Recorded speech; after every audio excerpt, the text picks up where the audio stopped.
me avisas. Ya. Hola, estamos de regreso con las charlas informativas de Saber Pro. En este momento vamos a hablar del módulo de razonamiento cuantitativo que hace parte pues, del bloque de los módulos de competencias genéricas. Para hablar de este módulo nos acompaña la doctora Vivian Durán. Ella es matemática de la Universidad Nacional de Colombia y trabaja acá en el ICFES y está a cargo, coordina la elaboración de estas pruebas. Bienvenida, muchas gracias. ¿Cómo están? Bien, muy gracias. Buenos días a todos. Yo me llamo Vivian Isabel Dumar Rodríguez y hago parte del equipo dedicado a la prueba, a la construcción de la prueba de razonamiento cuantitativo. Esta prueba, vamos a hablar primero de cómo construimos este módulo. Este módulo es un proceso que que se inició en el 2009 y es un proceso continuo, no es un proceso es un proceso dinámico y arrancó con reuniones con profesionales de diversas ramas del mercado laboral colombiano, del mercado laboral profesional colombiano y también a partir de experiencias internacionales. Se hizo un estudio sobre experiencias internacionales y a partir del aval y acotado al mercado laboral colombiano y con un equipo conformado por profesionales en su mayoría docentes en ejercicio de la educación media y superior colombiano y asesorados por investigadores en educación, hemos ido formando y construyendo el módulo de razonamiento cuantitativo. Este proceso siempre está en revisión, siempre estamos actualizando y realizando mejoras al módulo. ¿Qué evalúa este módulo? En este módulo lo que buscamos es evaluar las competencias que se tienen para utilizar herramientas cuantitativas en el uso adecuado de información, en el manejo adecuado de la información que se presenta de forma cuantitativa, gráfica, sistémica, en diversos contextos de la vida diaria, en cualquier contexto de la vida diaria. Estas competencias, algunas de estas competencias las vamos a agrupar en una competencia general que vamos a denominar interpretación de datos. En esta interpretación de datos, ¿qué tenemos? En esta interpretación de datos vamos a agrupar dos cosas, específicamente dos grandes módulos, que va a ser una primera parte que es las diferentes formas que las personas tienen de comunicar y comprender la información presentada en diversas formas. Las diversas presentaciones de un número, de las diversas representaciones de un número, las diversas formas de representación gráfica de un texto, así como formas verbales, cómo las pueden comunicar y cómo las pueden comprender. Esa es una de las primeras. La segunda parte es la transformación que se hace en esas diversas representaciones, cómo se puede pasar del lenguaje verbal al lenguaje gráfico, al lenguaje simbólico. Eso es en esta primera parte de interpretación de datos. En la segunda parte, que es la parte de formulación y ejecución de estrategias, en esa segunda parte, nosotros ¿qué tenemos? Tenemos toda la parte que es el planteamiento de estrategias a partir de necesidades que se presentan. En un contexto cualquiera, en un contexto de la vida diaria, nosotros podemos hacer interpretaciones de información sin tener una necesidad. Para esta segunda etapa, nosotros vamos a tener la necesidad de evaluar esa información de alguna forma. Entonces, al tener una información disponible, nosotros tenemos parte de esa información, no la necesitamos. Queremos indagar acerca de esas capacidades que tiene el individuo para decidir qué información es relevante y qué no en un contexto con bastante información cuantitativa. También queremos ver cómo plantea posibles procedimientos para solucionar el problema con unas necesidades específicas, como qué clase de procedimientos puede utilizar, cómo puede distinguir si existen varios procedimientos que sean válidos para solucionar la situación, y también queremos ver las soluciones que se presentan ante un conjunto de necesidades particulares. En la tercera parte vamos a tener la parte de evaluación y validación. En esa parte, ¿qué buscamos? Buscamos indagar los procesos que se hacen a partir de las soluciones dadas a un problema. Vamos a presentarle al evaluado un conjunto de soluciones o una solución al problema y queremos saber si esa solución es válida o no es válida, si puede justificar las razones por las cuales es válida esta solución o conocer las necesidades que llevaron a esta solución del problema o simplemente su veracidad, si es válida o no es válida esta situación. Esta competencia, como ya lo explicaron anteriormente, es una competencia, es un módulo que hace parte de las competencias genéricas, por lo tanto va a evaluar a quienes evalúa, a todos los estudiantes, a los estudiantes de cualquier programa de educación superior. El conjunto de afirmaciones y evidencias. Nosotros tenemos estas tres etapas, estas tres competencias, estos tres grupos de competencias que es interpretación de datos, formulación, ejecución y la evaluación y validación. A partir de esto y para adaptarlo al sistema basado en evidencias, entonces tenemos un conjunto de afirmaciones y evidencias que para este módulo, en esta etapa, son los siguientes. Para el módulo de evaluación tenemos validar procedimientos y estrategias utilizadas para dar solución a problemas. ¿Qué evidencias buscamos? Identificar fallas y limitaciones en información, fortalezas y debilidades en un proceso propuesto y aplicar estrategias orientadas a validar, corregir o descartar soluciones. En interpretación de datos, la afirmación base es utilizar herramientas cuantitativas para solucionar problemas, en la cual tenemos dos evidencias: propone soluciones pertinentes a condiciones presentadas y realizar cálculos sencillos para la ejecución de un plan de solución de un problema. Y en la etapa de formulación y ejecución tenemos dos afirmaciones. Una es plantear procesos y estrategias adecuados para resolver un problema, en la cual miramos si diseña planes, estrategias y alternativas o si selecciona la información relevante y establecer relaciones entre variables. Y la otra es comprender y manipular información presentada en distintos formatos, reconoce y obtiene piezas de información a partir de descripciones, series gráficas, tablas y esquemas, comparar distintas formas de representar información y relacionar datos disponibles con sentido o significado dentro de la información.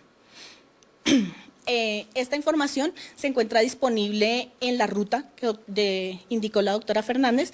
Están todas estas afirmaciones, estos ejemplos de preguntas que se van a presentar a continuación y unos adicionales a estos ejemplos. Esta primera pregunta hace parte de la afirmación de la competencia de interpretación de datos. La afirmación es utilizar herramientas cuantitativas para solucionar problemas. El contexto que tenemos es la distribución de la población en distintos momentos del tiempo para 4 años diferentes y la distribución poblacional también para varias regiones que componen el país. La pregunta que viene con este contexto es: el presupuesto del país se repartió en 2008 de acuerdo con la cantidad de habitantes de cada región. La gráfica representa la distribución del presupuesto es: entonces, nosotros tenemos que la población aproximada en 2008 es de 10 millones. Lo que queremos ver es que el evaluado tiene la capacidad de distinguir que las regiones M y O tienen aproximadamente el 26-27% de la población. Las regiones N y P son regiones muy pequeñas y al sumar todas estas poblaciones no vamos a lograr conseguir los 10 millones de habitantes. Por lo tanto, hay otra parte del país que no está representado en estas regiones. Por lo tanto, las regiones del sector circular deben ser 5, entonces nos dejaría las opciones B y C y, como habíamos dicho, las regiones N y P son más pequeñas que las demás, por lo tanto el evaluado debe restringirse a la opción C. La segunda pregunta es también de interpretación, comprender y manipular información presentada en uno de distintos formatos. Esta es de información de manera esquemática, que es otra forma de presentar información. Una universidad recibe 600 aspirantes para uno de sus programas académicos. El proceso de admisión se ilustra en el siguiente esquema. Entonces muestra que hay 4 grupos, cada grupo tiene máximo de 150 aspirantes y para aprobación tiene un puntaje mínimo de 50 puntos. Los que aprueben pasan a la prueba 2 y los aspirantes que superan la prueba 2 del grupo A y C serán admitidos los mejores puntajes, máximo el 16%. Igual sucede con los grupos B y D. la pregunta es, para que un aspirante sea admitido en este programa académico, ¿es suficiente que se encuentre entre? Entonces la opción es los mejores 24 puntajes de su grupo en la prueba 2. Los mejores 24 es el 16, equivale al 16% de los 150 aspirantes presentados. Por esta razón, esta es la opción válida. Como dije anteriormente, las demás preguntas, otros ejemplos de preguntas al respecto están presentados en la página, en la dirección que la doctora indicó. Muchas gracias. Bueno, muchísimas gracias, Viviana. Yo al principio me equivoqué en el apellido, Viviana Dumar, perdóname el error. Entonces nos llegan, pues el equipo de profesionales del ICFES está encargado de contestar las preguntas a través del chat, pero acá nos llega una que nos parece muy interesante tratarla, pues aquí en vivo y en directo, aprovechando su presencia. La pregunta es, ¿se tienen en cuenta conocimientos específicos de matemáticas de nivel superior, como por ejemplo cálculo multivariado? En la prueba de razonamiento cuantitativo no trabajamos conocimientos de este nivel. En la prueba de razonamiento cuantitativo se dedica a evaluar la matemática que debemos conocer todos, independiente de la profesión en la que estemos trabajando. Es una prueba que se debe contestar y entonces los conocimientos que exigimos en matemáticas son conocimientos elementales. Sí hay unos conocimientos que se supone el evaluado debe tener. Nosotros lo que evaluamos son las competencias para utilizar estos conocimientos, no conocimientos de alto nivel. Los conocimientos son de matemática básica. El grupo máximo que llegamos de números, los números que estamos trabajando son números racionales, no trabajamos los irracionales como tal. Las operaciones básicas, regla de 3, porcentajes, mucho manejo de porcentajes, y son los conocimientos básicos. No tomamos lo que uno ve en fundamentos de matemáticas, en cálculo diferencial, estos temas de derivada, esto no se supone que lo deban manejar profesionales de todas las diversas ramas en esta etapa del proceso. Entonces no consideramos conocimientos de nivel superior, no, porque es lo que debe manejar cualquier profesional de cualquier área.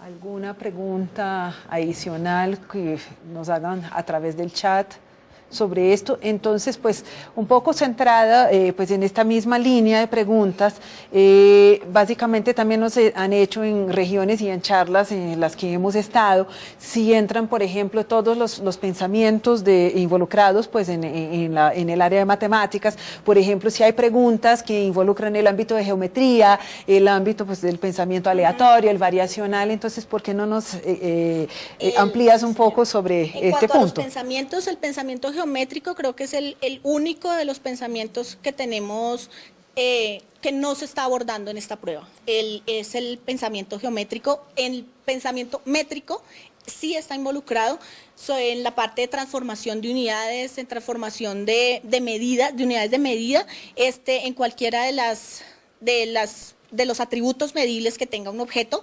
Eso sí está considerado. En pensamiento variacional, el pensamiento, ahí sí estamos trabajando ese pensamiento, pero no a nivel simbólico ni a niveles de órdenes superiores. Estamos trabajando lineales, funciones lineales, pues digamos para variacional, el término, la derivada se está trabajando a nivel nocional, muy como variación un asunto más de variación, decrecimiento, sin entrar en lo que es la noción de derivado, sin entrar en conocimiento específico, sino en la interpretación de este conocimiento en un contexto de la vida diaria. Lo más relevante es esto, es el uso de este conocimiento que se debe tener, y es a un nivel medio, es a nivel no vamos a trabajar nada de cálculo diferencial, cálculo integral en la parte variacional.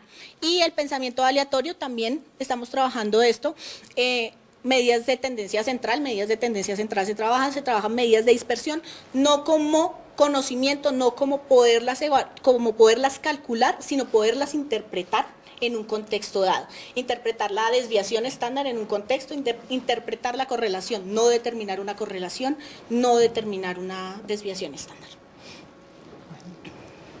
Bueno, muchas gracias, doctora Viviana.